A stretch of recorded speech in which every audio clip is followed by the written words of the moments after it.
Hello and welcome to the Arsenal Bite Size Podcast. I'm your host, Clayton. Oh, Jesus Christ. Let me start that again. I'm your host, Clayton, and you can find me on X at ClaytonsAFC. You have to forgive me. I have got an injury. I'm very drugged up on paracetamol. I may clarify, but yeah, bear with me today. Here to sadly review our first loss of the season. We didn't want to go unbeaten anyway. We're saving the Invincibles for next season. So we're going to do a little recap of the Bournemouth game, talk through some of the key incidents like the red card, what we thought of the lineup, and etc., all the key talking points. And then quickly preview the Shakhtar game tomorrow evening, have a little stab at the predicted lineup and talk through some of the team news. To do that, we've got the co-host back in the house at FPL Nima. How are you doing? Yeah, it's nice to be back. Not the best circumstances, but we go quickly again. 2 home games.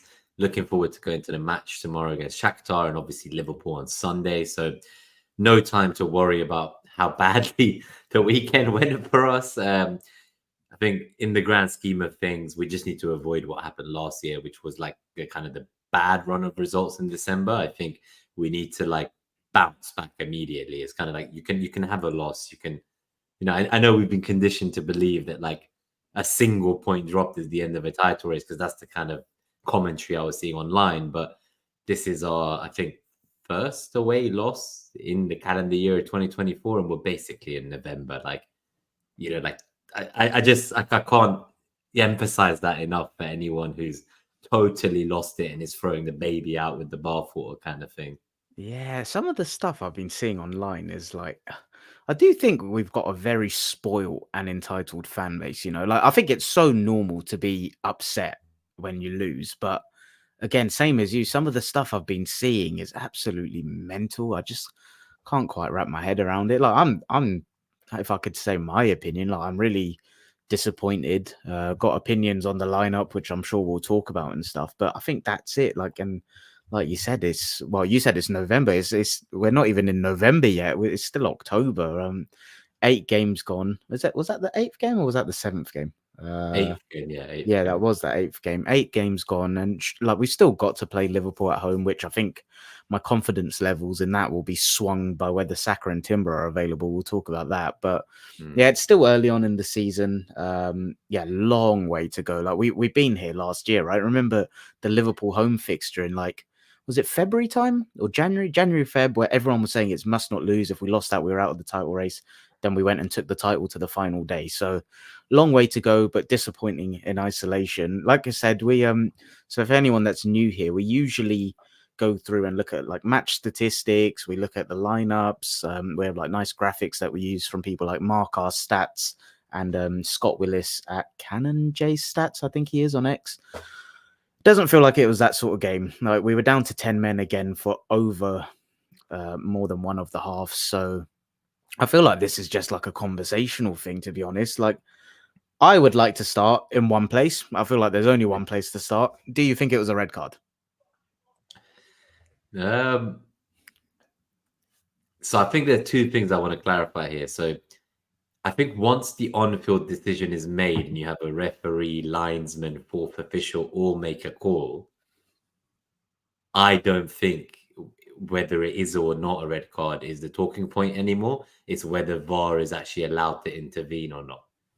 Yeah, and That's this, the way I'm looking at it. So, like, if like on the field it was given as a red, I would have had no qualms about it. I think it's a amber card for me. It could go either way. But when on the day the decision is given as a yellow and no new evidence is brought to light and someone is there essentially saying, no, go look at the monitor, we need to re-referee the game, it just seems strange because the main directive the Premier League PGML put out in the summer was they would only be using this if there was something obvious missed or for like, clear and obvious errors. And the fact that it's an amber card for me, I don't understand how it's possible to go and get VAR to even get involved in this. Like, I just, that's what I'm saying. So, like, it's a red if it was given red at the time, in my opinion. That's the way I view it. And it wasn't. So I just don't understand what VAR is doing there. And it does not look good for the optics of the Premier League when the camera turns onto Howard Webb in the stadium with an earpiece in, apparently with just listening to the VAR commentary while seen texting, and he looks clearly very uncomfortable once he realizes he's on screen. So Do you want to it doesn't help the optics. That's what I'm gonna say. do you want to talk a little bit more about that? I actually forgot about that, to be fair. The clip of Howard Webb getting caught. Like, what do you think? What do you think was going on there? It just doesn't look good. Whatever was going on, it just does not look good. It goes back to that whole thing about how they bring out the referees to talk about the decisions every few months, about all the decisions that were kind of like, I guess, controversial decisions. And then every time they get kind of Dale Johnson from ESPN, who started out writing great commentary over the years and has become just basically a propaganda piece for PGMOL, same as the pundits on Sky, BT, the referee show. You know, I've seen there's referees being invited on as well, onto other shows as well now. Like, referees should not be in the spotlight. They should not be a celebrity. Every Champions League game, every week, midweek, we watch Champions League. There is never a talking point on referees in any of the matches, in any of the different matches at all. And yet every weekend there's something going on. It only took 24 hours for maybe not the same incident, but a similar enough incident to happen and someone just get a yellow and VAR not overturn it on the Sunday in the Chelsea-Liverpool game. So you can't, I just don't get it. Like, and then you got, what do you think of Wolves? Gary O'Neill come out and he basically said, like, oh, Man City referee differently, whether it's subconsciously or not. Is he going to get fined for that too? Like, we need more people to be talking about this. Like, it's like, I don't comprehend it. Like, when you got referees flying to the UAE, getting paid by the owner of the fucking club that plays in this league, again, not great for optics. Like, what is going on? When was the last major controversial decision you remember that went against them? Yeah, I don't know. My opinion is on the Howard Webb thing. Like, I don't actually think anything suspicious was going on. I think, just like you said, like, the optics just don't look great. I think it probably doesn't look good. Yeah, it's like, what? Yeah, I think he was probably listening to it, but I question, why is he there? I know he's head of PGML, but why is he there? Even if he can't talk back to them, why has he got an earpiece and listening to the live feed of VOD at a match? Yeah, I don't know. I forgot where I saw this. I did see someone saying, oh, maybe he is like kind of reviewing their processes and stuff and listening in, and therefore, like, he's live at the game to get that different perspective. And I was like, okay, like, if that's, but then who's he texting? Yeah, I don't know. I'm not.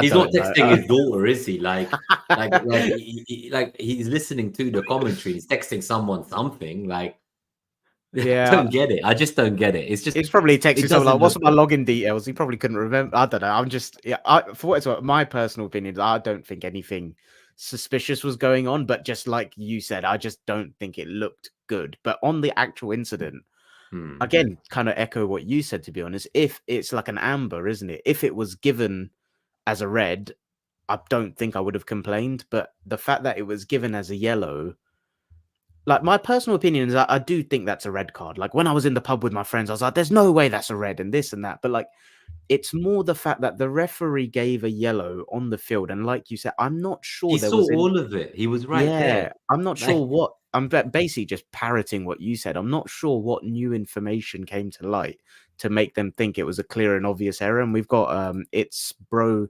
Migo in the chat, who I think might be our friend Jose from goals.tv. Yeah, I was looking at the thumbnail. It was like really small on my screen. So shout out our boy Jose. He said, regardless of yellow or red, on-field decisions should have stood. VAR didn't have a clear or obvious reason for interfering with decision. Now, I did see this on Twitter. You know, Kieran, FPL Discomfort. I was like skim reading some of his tweets and stuff, but I saw he was in a conversation. He was like, how do you, I'm paraphrasing this, how do you like objectively or quantify what clear and obvious is? Because that is purely subjective, right? I was like, yeah, I was thinking about that. Like, at what point, what is the threshold for clear and obvious? Because that's something that I'm not clear on in my head at all. Because that is, again, like I said, if that was given as a straight red, I couldn't have complained about it. If that was against Arsenal, I know I would be advocating for a red card. So I'm going to be honest on that. But the fact that it was given as a yellow and then it was, okay, you need to go and check this, I'm not sure what came to light there. So I think that's the thing. Like, it feels like nothing changed. I just don't get it, right? Like, I'm just looking at something here from the match, as you say. Yeah, so obviously Dean Ashton, he was on Sky Sports and he disagreed with the red card. He said, I just can't see how this can be a red card, obviously ex-Premier League striker. And he's spot on, man. Like, if the referee, linesman, and fourth official think Evan Nilsson is too far away from goal for it to, to reasonably assume he's going to control a bouncing ball and accelerate away from Saliba and White from the freaking centre circle, what new information is VAR giving that none of those people saw? There isn't any.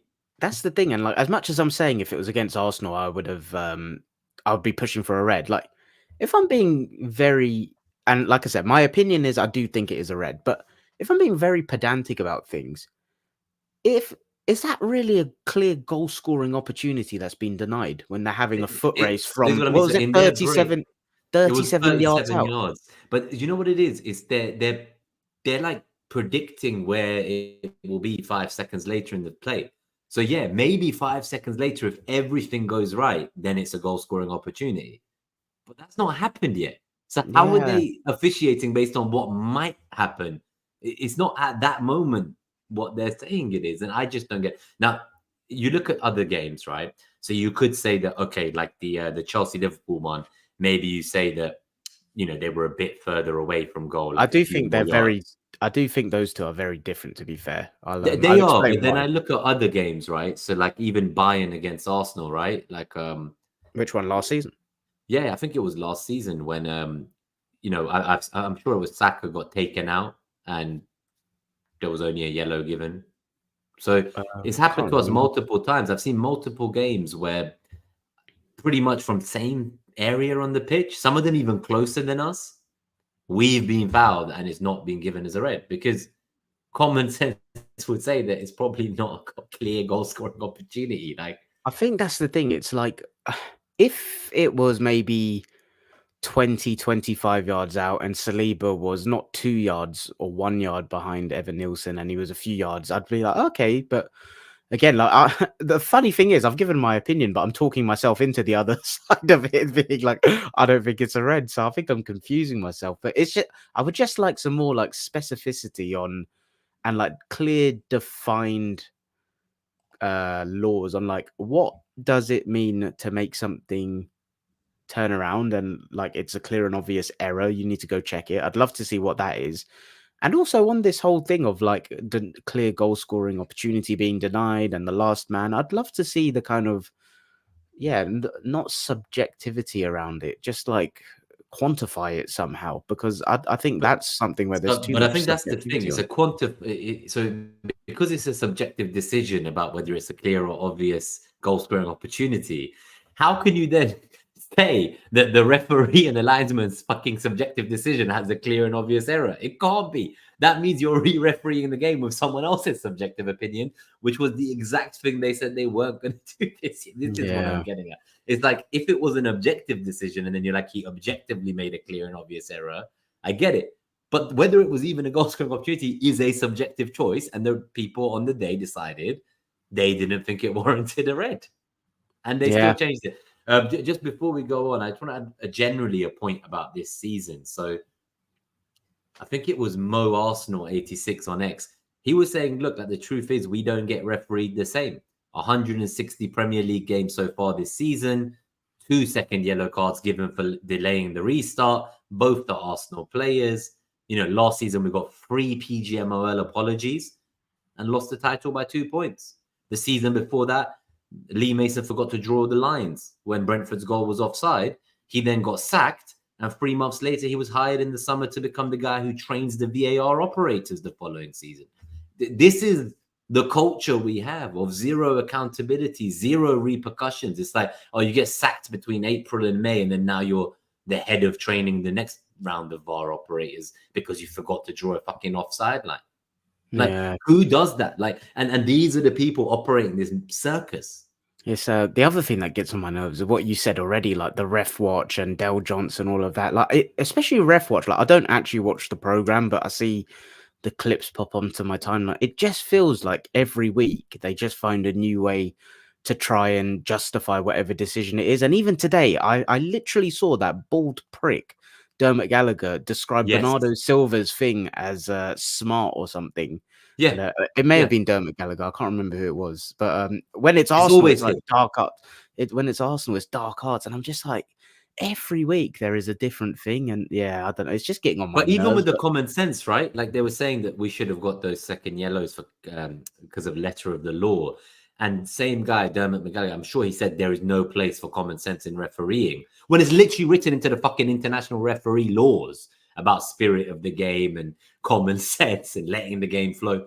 And then a few weeks later, when they didn't do it to someone else, he's going, "Oh, the referee's using common sense there." And I'm like, 2 weeks ago, you were justifying the red by saying you can't use common sense as a referee, and it has to be letter of that's the what I law. mean. They just make a tit of themselves. It's so annoying. But I don't know. I'm someone that just at right now, and like it gets under my skin, but I can't really do anything about it. So I do try to look on the side of like, this is potentially what we're up against. What can we So do it's what about can it? we do? And I think we've been Yeah. naive.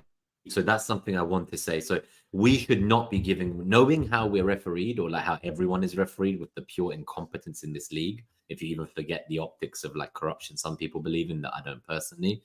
Um, that means we know we shouldn't be giving these guys decisions. Like in that scenario, next time Saliba should just let the guy run. That's naive. Next time, Trossard should not kick the ball regardless, like whether he says he heard it or not. So like every single one of these incidents, we know that this is what they're gonna come for us in every way they can, right? Two 50-50 subjective decisions on the day. Ours gets re-refereed by VAR as a red card. City's gets re-refereed by VAR as a goal. We know what we're up against. Other people know it. Wolves manager come out and said it. And whether it's, it's not, I don't think it's deliberate, maybe it's just pure incompetence and maybe something subconsciously going on there. Either way, we should not be giving them these decisions. So I think the fact that it's happened 3 times in 8 league games means that we are naive and have not learned to stop giving them these decisions. I don't Yeah, care I if they think go 1-0 up. I'd rather they go 1-0 up than we have 10 men and miss Saliba against Liverpool. yeah, the Trossard one I actually empathize with a little bit, to be fair. Just 'cause what wasn't it like 0.8 seconds or something? I think that one would have been It was very very close. hard for him to like. I think if he was in the middle of making that action anyway, he would have probably pulled a hamstring to stop doing Yeah, that. but But the like, question is, like, is that how you pass the ball? Probably not. Like, I was yeah, of the view that he was trying to pass it, but then I look at it and the way he hits it, and I'm like, I can't argue he's booting it away. Like, that is not a pass to Martinelli. I can't accept no, that personally. The Saliba one was just like it was like a combination of things, wasn't it? It was like a hospital pass from Trossard, and I guess this Yeah. is where maybe we can talk about some of the things from the game in a second. But it was like Mm. the hospital pass from Trossard, and Saliba just.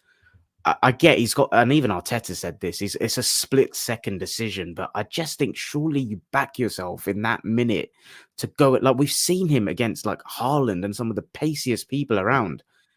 Like Evan Nilsson's fast, but he's not that level of pace and power. Like just take the L potentially, like go 1-0 down. And it's hard, it's a split second decision, but I don't know about you. As soon as we went down to 10 men, I didn't feel hopeful at all in getting a result. And like, Something felt off, even with 10, even when we had the 11 men. Something about that game as a whole felt off. Like, just talking tactically, it just, well, do you and want to talk you, with the lineup first? I guess that's probably the yeah, biggest that's thing, a right? good Like, point. Yeah, yeah. So that was so a big surprise, wasn't it? we changed systems, so we've obviously been going with this kind of 4-4-2 with Havertz and Trossard up top, Saka on the right, Martinelli on the left. It was Rice and Partey in the middle. It had been Timber Calafiori as fullbacks, but obviously Timber got withdrawn against PSG at halftime. Then we didn't see him in the squad against Southampton. I all right, so there's lots of domino factors, right? No Odegaard made us change system.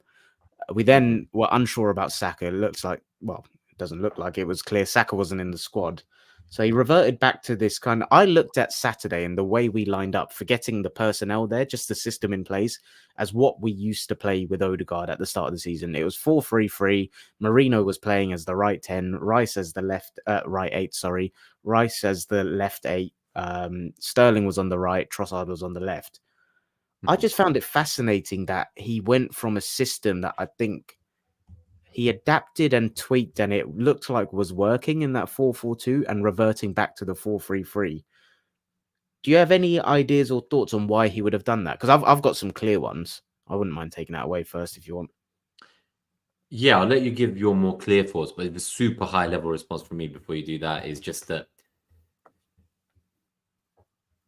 I think there's been a lot of clamor for like, why have we gone and played such a defensive shape or whatever, against Bournemouth, whatever. My unpopular opinion is I don't even think it's as defensive as everyone's making it. I don't get this whole 4 centre backs, 3 DMs. It's not fucking 4 centre backs and it's not fucking 3 DMs.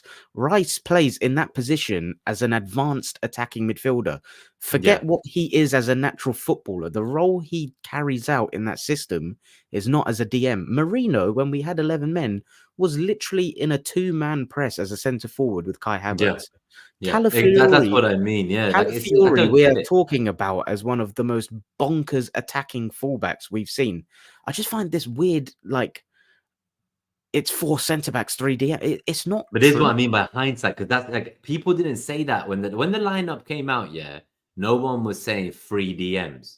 They were saying Marino's the left eight that's going to unlock Martinelli for the last 3 months. As soon as we have a game like this, that one loss in the season, they're like, oh, we started 3 fucking DMs and Marino's a DM and we're showing us signed him.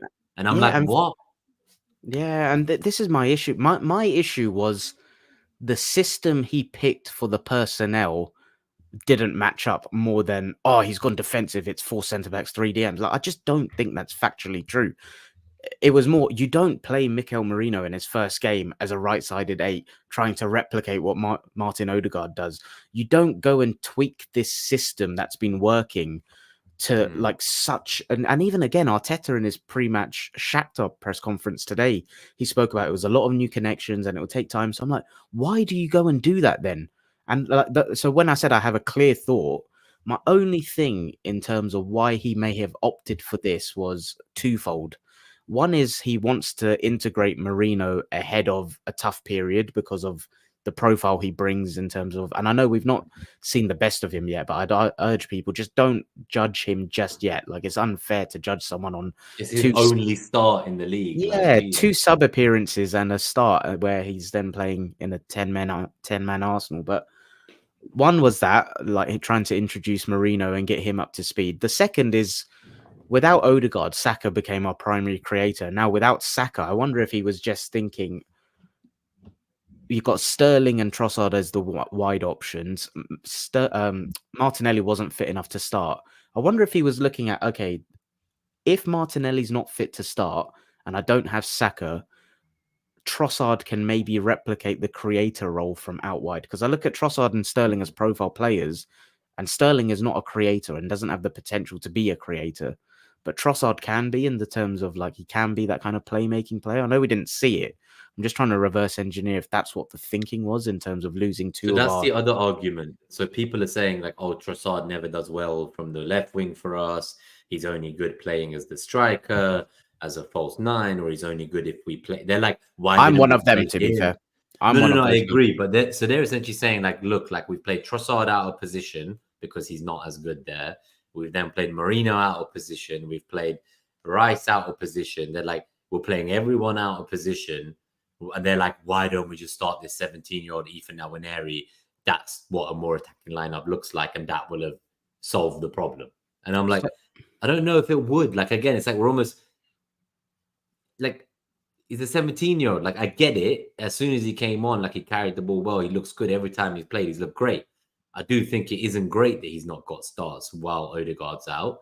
But you just got to trust that there's a reason and that he needs to be eased so that he doesn't end up having, like, lifelong issues in his career from being burnt out as a kid and when he's still developing, right, his body.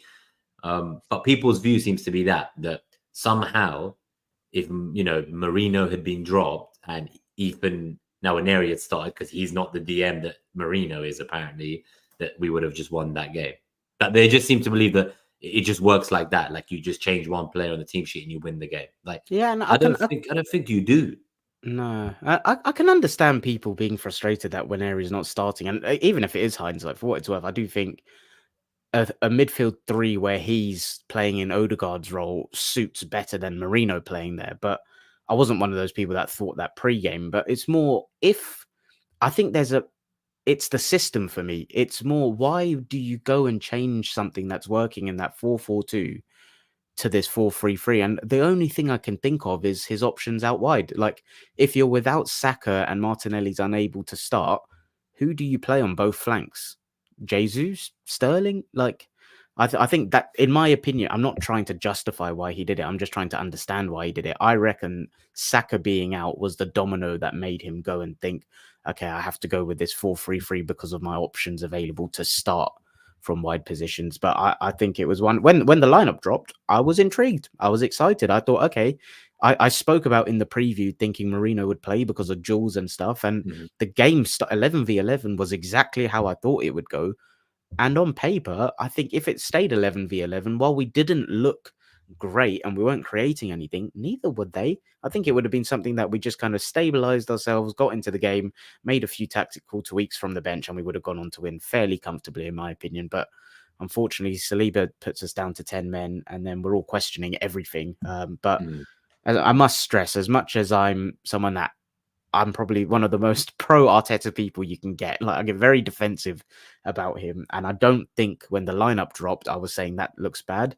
I think he got it wrong. In hindsight, I feel we can accept that. Yeah, so I think that's the thing, right? Like, we can criticize decisions or what might be mistakes, and I think Mikel himself will be looking at that decision and hopefully learning very quickly from it. So I think, there will be mistakes. Like we always say, like, you're gonna have to learn along the way. It's just making sure we bounce back from that defeat. We don't have like a string of defeats like we did last season in December. It's kind of making our stamp against Shakhtar tomorrow, making sure, we turn up against Liverpool. Obviously, a lot of that will depend, hopefully, on Timber and Saka news, which it doesn't look like Saka was in training today either ahead of Shakhtar, so that's not looking so great.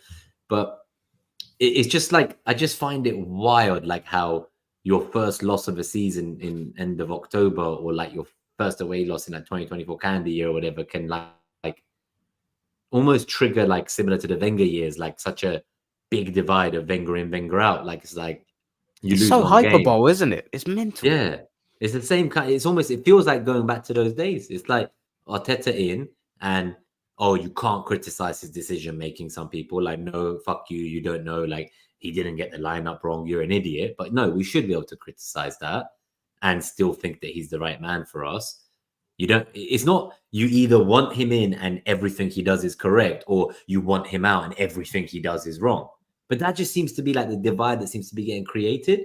Yeah. I would have thought it was rival fans who were there foaming at the mouth, waiting for our first loss to have something to say. But again, the fucking Arsenal fan base online has shown that the same toxic shit they did when they flew the Wenger out plane over the fucking match, that's the same shit that is living deep inside this fan base still somewhere. They just want a reason to fucking argue with each other online. It's the same shit when your favorite plays, they insult the other guy who's not their favorite. We can't have two players they like. You either like Trossard or Martinelli. You either like Caio Jesus. You got to shit on the other one. I just don't comprehend. We're supporters of the club. Like, support them through thick and thin. Like, criticize bad decisions or bad performances. But we all want to win. One loss should not be leading to this level of, as you said, hyperbole or fucking just, I don't know. It's like an implosion of the fan base. I can't believe it. This is why I'm so grateful that I've got a season ticket, because I think a lot of the stuff we're seeing is from chronically online fans, and like, it's just different. Like, I always look at football as like my therapy, to be honest. As like, when I go there, it's just my way to kind of detach and just be really present. And you don't see that level of divide. Like, that you won't hear about that tomorrow in the ground. So I think it's quite nice that we get to detach from that. But a good point you made, which I want to talk about a couple players in particular, like, when you say about people have to pick Martinelli or Trossard or Ben White or Timber now, like, I don't know why we're incapable of just accepting we have a squad of players that are useful for different scenarios. Like, even Kivior, right? Like, I'm not his biggest fan. I don't think he was great yesterday when he on Saturday, when he came on. I think it was a hospital pass back to David Ryan positionally for the penalty, and positionally he was a little bit all over the place. But how can you ignore the context of it? He is a left-footed centre-back that likes to play on the left side of a two. He's coming in a 10-man system playing on the right side. Like, he made a mistake. Like, that's it. He's someone that is able to facilitate someone else getting a rest against the likes of Bolton and Preston coming up. Like, he's got his role in the squad, and that's it. Like, I don't know why there's such a big thing on scapegoating and stuff. And even, I'm not going to lie, Raheem Sterling, I I was encouraged by what I saw from him. I thought there were a couple of 1v1s where he looked like he was doing really good. There was one where he cut in, cut out, and then like did it again, and I was encouraged. I saw more from him on Saturday than I did against Southampton. And then again, it's like building him into it, and I just think what the red card. I'm more concerned about what we look like when we go down to 10 men, to be honest, because like the City game, I was proud. Brighton and Bournemouth, the first 10 minutes of that Brighton one, I remember I said the words on the pod. We looked like a team that hadn't prepared for this. And we're a team that I always think is prepared for every scenario. And against Bournemouth, it was saying it just felt like we were like straight away heads down, like we're not going to get anything. And even Arteta in his presser, he described it as an impossible task in the Premier League to be down to 10 minutes away from home for 65 minutes. I'm not sure I agree with that. I don't think it is impossible. I think it's very fucking difficult. But yeah, I've got more concerns on that. But I just wanted to touch on the point you made about some of the players. Because even Martinelli, like, he missed that chance. But I think he's been performing very well recently. Like, and some stuff I'm seeing about people him. turned on him as well. They're saying this is the people were taking photos of when he there was a break, and I don't know if it was against City or Liverpool or someone last year, and it was one of the last games of the season, and he was on the left wing about halfway line, and Saka was running through on the counter on the other wing, and he could have made that perfect. I do remember that, to be fair. Yeah, so that moment when we were all like, oh, fuck, like if he'd made that pass, we would have probably got the goal. And they were pulling up that photo saying, look, when it matters, he always lets us down. We're never going to win anything with someone like him. Get rid. And I'm like, Jesus Christ, the guy's just been on the comeback, like looking good, as you say. And like, I get it. Okay, he missed that chance. Yeah, he missed the chance. But what that showed me is that in the 10-men team, we still had our chances. Mourinho had a chance as well that took a deflection for a corner. Were we down to 10 men when he had that chance? I thought we were. Maybe we weren't for his chance, but for the other one, we definitely were, right? Because Martinelli subbed the second half. But both of those, I look at those and I'm like, our frustration at those players, it goes back to when we used to not make many chances. I think it's like exaggerated because like when you have so few chances, meaningful ones, you're then looking at that like, oh my God, how did he miss this big chance? But I'm looking at players from other teams like Liverpool, whatever, like creating multiple chances a game. You can miss a few, they'll still score a bucket load. Yeah, so I think that's the problem is our creativity. Yeah, at 10 men or 11 men. Like, it's a good example because that Chelsea game where we beat them 5-0, Havertz scored, right? He missed a sitter in that. The Liverpool game where we beat them last year at home, Saka scored. But do you remember Havertz fluffed his lines before that? Like, but we don't remember these things because, like you say, we create enough chances and go on to win the game. It's when you're scraping through, and it's what like, I'm not going to be too hard on them because it is hard against 10 men. Against 11 men, sorry, when you're down to 10. I just don't buy that it's impossible. I think against Brighton, against Bournemouth, we can do better than that with 10 men. Against Man City, I thought that was absolutely the right approach. I thought we could have done more there, to be honest. But yeah, Martinelli's one, like I said it in pre-season, right? I said it's a big year for him. I think there's certain traits in his game that he hasn't developed for a few years, and I think he's in danger of being upgraded. That's a constructive opinion, I'd like to think, rather than I hate Martinelli, sell him. I would love for him to come good. And I've just said it 2 minutes ago. I've been impressed with him recently. I just can't believe the reaction I saw to his miss on Saturday. Like, sure, it's a problem, but it's a problem because of the reasons you just cited, sorry. Yeah, like long term, obviously we want, when you get those, you know what it is? The way we're playing, which is almost like to not lose first rather than to try and win. When down to 10. Byproduct. Yeah, when down to 10. It's almost like the winning is the byproduct from it, right? If we win or if we get a draw, whatever. But ultimately, I think it relies on your players like your Odegaard and Sakas to be there to get those moments right. So it's like being down to 10 men, not having those players, being away from home.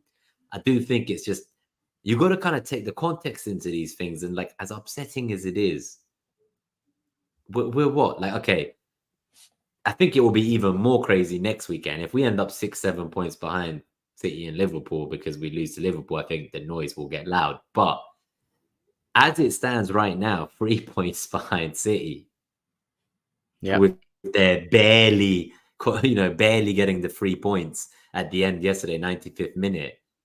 I think what's crazy is City look worse at the start of this season than they did in the same run of games at the start of last season, yet they have collected more points than they did last season in the same period. So it's like they're still finding a way to get over the line regardless. And I just think that we don't have our killer players to do that. Like, I think people just don't. Like, there's also the people who hated Odegaard and thought fucking Fabio Vieira should start instead. Again, I think that was a very chronically online opinion.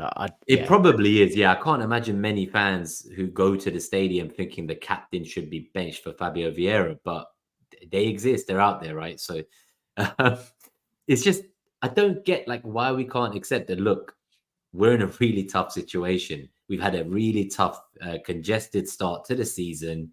Really big away games. You know, the 3 away games that we faced against City, Villa, and Spurs. They're probably in the top 5 most difficult away games we'll play this entire season, and we've played them in the first 7 games. Yeah. So it's like it's just we've had lots of key players out. We did a North London derby without Rice and Odegaard in our midfield. Like, we need to figure this out. We need to get it right quickly, and we need to get it right now. And we need to go to this Liverpool game and bounce back. But you suddenly win again at Liverpool, and then what? Now what? Now we're back in and everyone's happy. Yeah, I just don't see how quickly one result can shift the focus. Like, it's a long season. We wanted to be part of title races. We wanted to stop being that club that was competing for top 4 year in, year out, right? And being in title races is stressful. It's emotional. It's a roller coaster. When you look at some of our best seasons in the past, when we were winning those titles in the Premier Leagues and stuff, they were not just enjoyable the whole way through. No doubt that there was stressful fucking times and times when we thought it was going to slip, and then eventually, certain results go your way and it all comes back together again. So I just think we need to stop getting so dramatic in October, November. There is a long way to go. A long way to go. Last season we played Liverpool in, was it February, March? And had they beaten us, they would have gone something like 7 or 8 points clear. It was 8 points. At the top. That's what I was saying earlier. Like, everyone was saying that was a must-not-lose game, and the title was done. And and we took it all the way to the last day, and Liverpool weren't part of it anymore. So it goes to show how quickly it can change. Now, I do agree that some people say this is Arsenal's best season to win it. They felt that maybe had we got that extra striker this summer, maybe that would have been enough to get us over the line. And they're worried that we've left it till next summer. Maybe it's too late by then. I don't know. They're saying Chelsea will be better by then. They're saying Spurs will be better by then. The other teams will be better by then. But they've been saying that every year. When we came 5th, they said we'd missed our best chance of getting top 4 in the foreseeable future. And then we went on a random title challenge no one predicted. And we're told we were bottlers because we played 8 games without Saliba and no Tomiyasu. So played Rob Holding, who, hasn't got a single Premier League minute since he left. So, I just got to... I'm just getting my grievances out, I guess, Clayton. No, do it. This is our therapy, isn't it? Yeah. I just I'm obviously annoyed about Bournemouth. I think, we did make some mistakes. I do think that, the decisions for the lineup maybe weren't right now looking at it. Maybe we needed to be bolder, more, more brave. But it is what it is. That has happened. That we can't change that. And sitting there being upset about that and wanting everyone's heads because of the first loss of the season, I can't be on board with that. I'm sorry. I need to be constructive, and I need to believe that these players, this manager, everyone in that squad wants this title more than we do. They want it more than we do. They will keep fighting, and I believe they'll make us proud. So I don't have time for nobody who says they're a supporter and is out there giving online abuse to people who are part of this team that we support. Like, it's one thing giving constructive criticism and having an opinion, but sitting there abusing people or racially abusing them, like, I cannot believe that this is happening in 2024. Yeah, well said. I think let's leave it there for Bournemouth, and let's have a look at Shakhtar. But the Liverpool game is the one on everyone's mind. I think if you obviously touched on it near the start. Saka and Timber weren't spotted in training today, so I'm concerned by that. I feel like them not being in training at all and it being Monday is a slight concern, but hopefully you never know. If they're back in training throughout the week and ready for Sunday, then that will be huge. We'll talk a little bit more about that on Friday because we'll be previewing the game and going for our predicted lineups, what we think we'll do without Saliba. But before that, we've got the Champions League returning tomorrow. Shakhtar at home. This is so weird to get used to when I go to say, let's have a look at the Champions League table rather than the group stage. We're two games played, 13th in the table. There's us and many other teams on 4 points, the likes of Inter, Man City, Atalanta, Sporting. So all of us on 4. Dortmund lead the way. They're on 6 points, as are Brest, Benfica, Leverkusen, Liverpool, Villa and Juventus. But yeah, it's Shakhtar at home tomorrow. Should we take it away with some predicted teams? I guess the first question before, which probably guides you into your predicted team, is do you think he'll go back to that kind of 4-4-2? Or do you think he'll stick with the 4-3-3? And do you think he did that with Liverpool in mind, maybe for next week? Yeah, I think it does really depend on Timber and Saka, which I have no hopes for tomorrow now. I think that's going to be a touch and go for next Sunday at best, it seems like, unless it's mind games. But what do I think the lineup will be? I think Jesus might get a start. I think he might get a start. Do you think Zinchenko might? So Ukrainian team, he was back on the bench on Saturday. I think we're going to see maybe. So I'm in two minds. One mind is that we're going to see more changes because, like, obviously the guys who played on Saturday are tired from 65 minutes with 10 men, and you kind of want to keep them fresh, whatever. But the next round of my thinking is: do they play the team that's going to play Liverpool, or is that giving too much away to Slot? It's almost like if you play something too close. I feel he will make changes to rest certain people and manage minutes. He'll put out a strong team, no doubt, but he'll make some changes, I believe.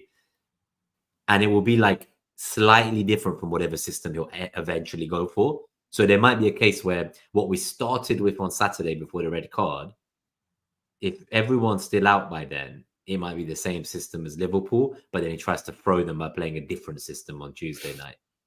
That's the way I'm seeing it. I think what we did on Saturday, that 4-3-3, if all the same personnel are out still, that's more likely. Interesting. Which I'm not necessarily saying I'm happy with that. Yeah. But that's what I think. I think it's going to be the 4-3-3 and against Liverpool.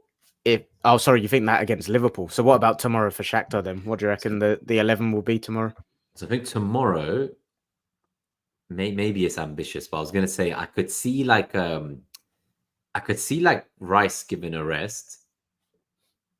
I don't know why I see that, but I could see like a Jorginho, Marino kind of midfield. Okay. And I still think there's a world in which Kai might play midfield with Jesus up top or Trossard up top, and then like Martinelli squeezes back in and Trossard plays striker. I think there's going to be a few changes basically. Like some people are going to move around. People who we don't think need a rest might get the rest. Like I think one of Partey or Rice is going to miss out for Jorginho. I think Marino needs to play more to keep getting ready for Liverpool. I think we just want to do enough that it's really unpredictable what the fuck we're going to do on Sunday. Interesting. All right. I speak a lot about in the Champions League thinking he'll make one change in each line, right? One in defense, one in midfield, one in attack. I reckon he's going to semi-punish Trossard for that mistake. I think he'll go back to that 4-4-2 against Shakhtar. And I don't think Zinchenko will start. I think but just because he's someone that gets injured so frequently now, I just think he'll look to build him back up, like bring him on as a sub and like just work his minutes back up, given the schedule coming up. I do wonder if there's an element of Saliba's going to miss Liverpool, right? I wonder if there's a slight possibility that he rests Gabriel tomorrow, just thinking, fuck me, if anything happens to Gabriel, so we don't want to be and Kiwior and then give Kiwior more time and then Kiwior does start in Anfield, not Anfield, but no, just literally Gabriel Saliba's missing Sunday.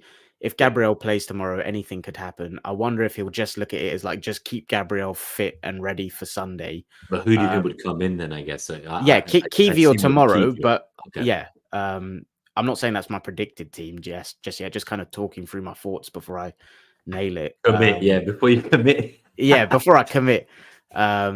So yeah, that's one thought I've got in my head for Sunday. No way do I think Kiwior You will don't be think starting. Kiwior will play as a centre? So who do you think will partner Saliba? I know it's a bit early to be making them predictions, but just now What for before Sun? we've seen the UCL, yeah, for Sunday, if you had to pick Well, who's Saliba's going to not partner, playing, is he? So that's what I mean. So who would partner Gabriel? Sorry, who would partner oh, Gabriel? if Timber's fit, I think it'll be one of him or White, and then the other one at right back. As simple as that. That would be ideal, right? If Timber's not fit, Jesus then Christ. it gets tricky. Do you see like maybe a Calafiori coming in at left centre back and Gabriel moving to right centre back? Gabriel won't move at all. I'm convinced of that. Okay. I wonder if there's an element of maybe he drops Rice in at centre back and Partey and Marino play in midfield. I Oh don't know. man, imagine Ben White centre back and Partey right back against Liverpool. Oh my god, No, that's that's so not what I fun. said. I meant I don't know, but I'm saying imagine that's another. There's so many oh. variations now that you just don't know anymore what could happen. It's nothing like Yeah, last I year. think that's why like I'm reluctant to talk about that yet because there'll be so much more information we get this week through the squad tomorrow and training and stuff. So let's save that Let's for stick to Friday when we tomorrow. preview it. Yeah, Yeah. let's stick So to tomorrow. on tomorrow, like I was saying, I think there's one side in my brain that's like, oh, I wonder if he'll look to rest Gabriel just so nothing happens and we're not without Saliba and Gabriel. There's an element in me that thinks, like Uncle Mike says in the chat, Trossard will be carrying the ice buckets this week at training. I wonder if there's an element of him being punished. The midfield, I'm not. Does Partey have it in him to? I thought Partey was good on Saturday, by the way. But does he have it in him to play Tuesday and Sunday against Liverpool? I'm not sure. So if I had to put a committed lineup on it right now, I'd say Raya in goal. Basically, same back five of Raya, White, Saliba. I as much as I said there was a doubt that I think he probably will go Gabriel and Calafiori and then look to bring on Kiwior and Zinchenko off the bench. No, fuck it. I'm going with it. I think he's going to rest Gabriel. I'm going. Go for it. I think that's a big one to call. I like that. Yeah, I'm going for it. So I'm going Raya, White, Saliba, Kiwior, Calafiori, Zinchenko off the bench for Calafiori.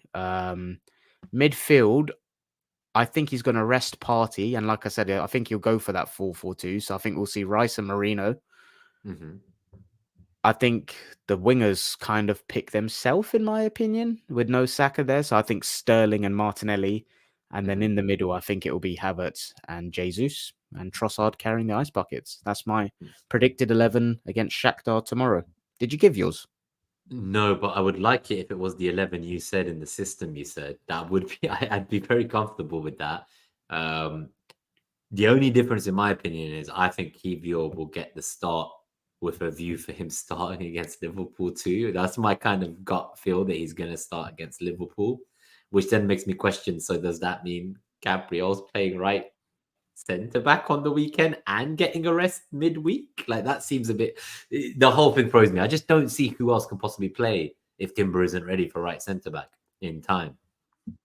Well, Like, the only actual options there are Kiwior right centre back, or Declan Rice, in my opinion. Gabriel right centre back is not an option, in my opinion. I don't think we should do that. It takes away too much. Yeah, you're right. Trossard, I could see him not starting. Yeah, I said at the start that I thought Jesus would start, right? So I think I got to stick to the conviction there. But interestingly, you don't have Marino in. So if I guess you do. Oh, it was Rice and Marino. Yeah. So who was? Oh, I see. Because Havertz is there with Jesus, it's almost like that hybrid 8/striker. For me, even Arteta spoke about this in the presser. We've been playing a very clear 4-4-2, in my opinion. Saturday was the first game where it switched to a 4-3-3. I've seen a lot of people. Back, yeah. Because a lot of people still, because I'm just thinking from an FPL point of view, right? Like a lot of people kept saying like, oh, like they were going to not have Havertz after the issues with the other players because they were like, oh, now Kai's going to play midfield. But I don't think anyone else at striker seems to be close to what Kai is currently doing for us. So like his role, you want him there. His role did tweak after Odegaard went out and we switched to that 4-4-2. But like he was still a central figure in a 2 more than he was an 8, in my opinion. And again, Arteta spoke about it being a 4-4-2 as well. Like that's one where I've personally been a bit confused by like everyone else's confusion on like what system were we playing and was it a hybrid 8 and this? And I was like, for me, it was very I'd different. like to But see. Marino in a two-man midfield actually, because I know he's had some experience of doing that in the past. I think what I would say is we thought we brought him in as an 8. I know he has played as a 6, but normally it's when he's got a partner at the 6. So actually, like that kind of idea of a double pivot, Rice and Marino both together side by side, taking turns pushing forward. I do really like that to give Partey the rest. I'm really starting to come around to thinking that could be the lineup that you've just read out. The only difference is, does Trossard get in ahead of Jesus, or is he carrying the ice buckets? That's interesting. kind of the question now. Yeah. So you're going for the same as well then? Yeah, I think so. Yeah, I can't. I'm trying to think who else would squeeze in. Maybe Zinchenko, but again, I think it's too soon. Fair play. Score prediction? Score prediction is a tough one. Before we give that, let me just read a bit about Shakhtar. How I was going to tell me more about them, because I was going to research them before I commit to a squad. Oh, in terms of play style, fuck knows. I couldn't tell you. In terms of them this season, though, they're not doing great. So, in their Ukrainian Premier League, they're actually 4th, and they're 6 points behind the leaders Dynamo Kiev already.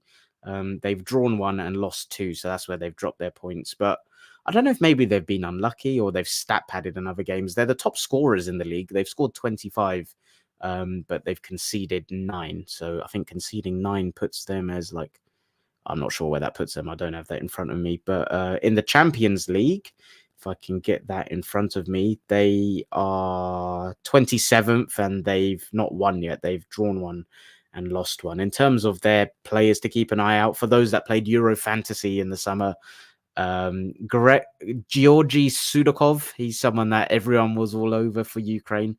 He's of course, their top. yeah. I didn't realize he's from there. Yeah, funny that the I Ukrainian. used to tweet him and tell him I'm going to captain him in a Euro Fantasy. I was trying to get a response from him because he had less followers than me. Jesus. Really? So yeah, he's their top goal scorer. He scored 7 goals. He scored 4 goals in a game a few weeks ago. He's very exciting. I think he's I'm not, if I'm, maybe I'm wrong, guys. I'm sure he's in the Golden Boy nominees as well. He's very young. He's very, very young from what I remember. But oh, fair play. I think okay. Score prediction. So with that context, I think another thing that may help you. Sorry, one of their defeats was against Atalanta in the Champions League, and they lost 3-0 to Atalanta. And obviously we played them, so whether there's anything to use that to guide your prediction.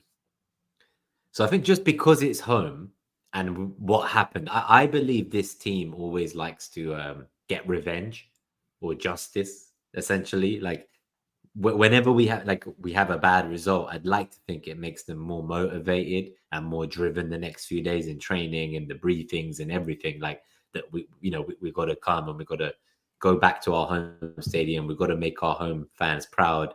I think we have the 12th man in the fans in the stadium. Evening floodlights, UCL anthem. Like, it would be wrong of me to say I predict anything other than a win. In terms of actual scoreline, I'm going to go with 2-0. 2-0. That sounds fucking boring.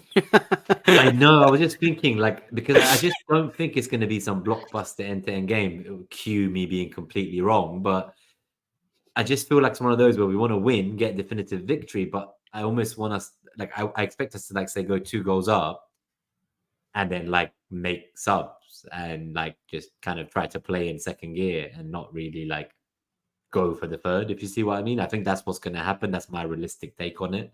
Yeah, no, fair play. I can't argue it, to be honest. I'm going 1 more than you. I think it will be 3-0.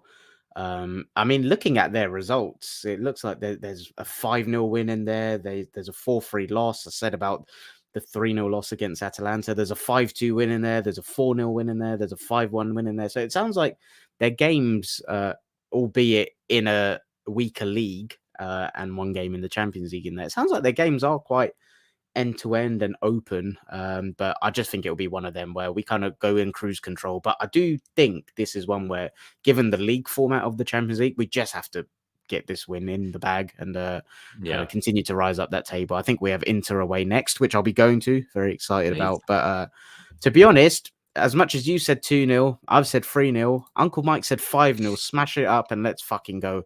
I could see that. I do think there is a scenario where we run away with it I was and gonna we're ask you, do able. you imagine like the Lens game, like just Yeah, there, like just cricket score, like by half time? I could definitely see that, and then like it's the right environment to give Waneri extended game time, reintroduce Zinchenko. So yeah, you've gone 2-0. That would I've be gone ideal. 3-0. That's what I want. Yeah, that's what I want. What Mike is saying in the chat is what I would like to see, and with the subs is you're saying.